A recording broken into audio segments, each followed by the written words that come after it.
La muerte estaba respirando en el cuello de John Constantine. Los temblores eran cada vez más frecuentes y ni siquiera podía abrir su paquete de cigarrillos. Pasó por la tumba de su padre, a quien intentó matar. Visitó a su hermana. Ella lo notó en mal estado, pero John le mintió diciendo que solo era una gripe. Ella se alegró de verlo. Esperaba que Constantine quisiera ver también a su sobrina Gemma, pero él se negó. Mencionó que este era un adiós y no iba a regresar. Se quedaron en silencio un momento hasta que ella se atrevió a preguntar si esta despedida tenía algo que ver con su trabajo. Ella nunca quiso saber demasiado sobre eso, le temía, y Constantine le dijo que todos los hechizos y los demonios solo eran un montón de basura, no había por qué tenerle miedo. Ambos se abrazaron con lágrimas en los ojos. Constantine solo pidió que mandara sus saludos a Gemma. Él era demasiado cobarde como para decirle adiós, y luego se fue. Tomó un tren a Londres donde Chas lo estaba esperando. Al principio todo parecía bien, a pesar de que Chas notó lo demacrado que estaba John. Por su parte, el detective solo se burlaba del pequeño auto de su amigo. La última vez que se vieron, no terminaron muy bien. Chas tuvo que vender su auto y pedir dinero a alguien peligroso para comprar esta basura. Constantine no dejaba de criticarlo por eso y Chas se enfureció por cómo era tratado cada vez, siempre pidiéndole viajes gratis, involucrándolo en asuntos peligrosos de los que no tenía ni idea. Su enojo no pasó a mayores. John llegó a su destino y se fue como si nada. Mientras su figura se alejaba, Chas lo llamó bastardo. Después notó que Constantine había dejado algo en el asiento.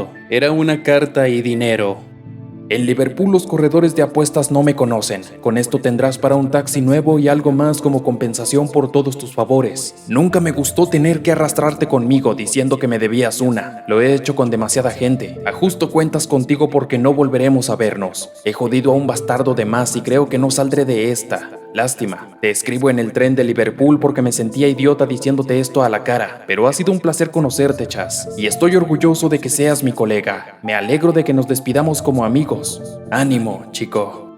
Esa noche, John sentía que la muerte estaba por alcanzarlo, estaba seguro, era cuestión de horas. Pasó al hospital una última vez para despedirse de Matt, aunque antes del triste adiós conversaron un rato con normalidad. Este veterano tenía un humor negro que le agradaba a John, insultaba a los doctores, a las enfermeras, se burlaba de su propio cáncer. Rieron un rato, pero ya era hora de marcharse. Constantine dijo que no volvería, y se disculpó por eso. Matt se puso de pie por un momento, le dijo a su amigo que no era necesario pedir perdón, le agradeció las visitas, los regalos, estrechó su mano y le aconsejó que hiciera lo que hiciera jamás se lamente de nada, no era algo que valiera la pena. Constantine se dirigió a un antiguo departamento donde el mal que dejó aún resonaba en las paredes. Era un buen sitio, un lugar abandonado, nadie entraría ni vería nada de lo que estaba a punto de hacer. Dibujó en el suelo un pentagrama y encendió las velas. Estaba listo para realizar una invocación. Las llamas aparecieron y la habitación oscureció. Era el segundo de los tres quien hablaba desde el infierno. Jamás se había visto de frente con John Constantine, pero la reputación del detective le precedía incluso en el inframundo. John fue tajante, dijo que lo llamó por negocios. El segundo escuchó la oferta y aceptó. Después se fue.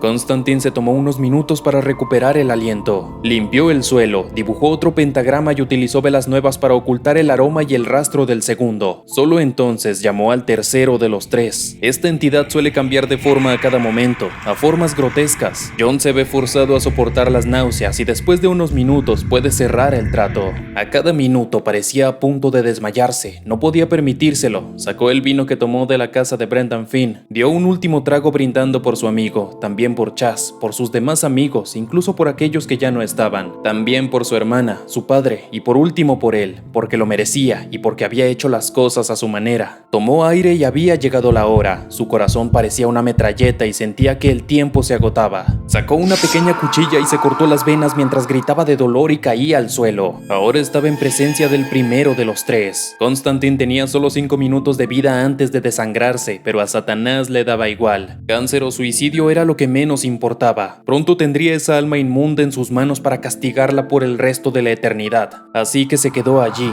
solo observando.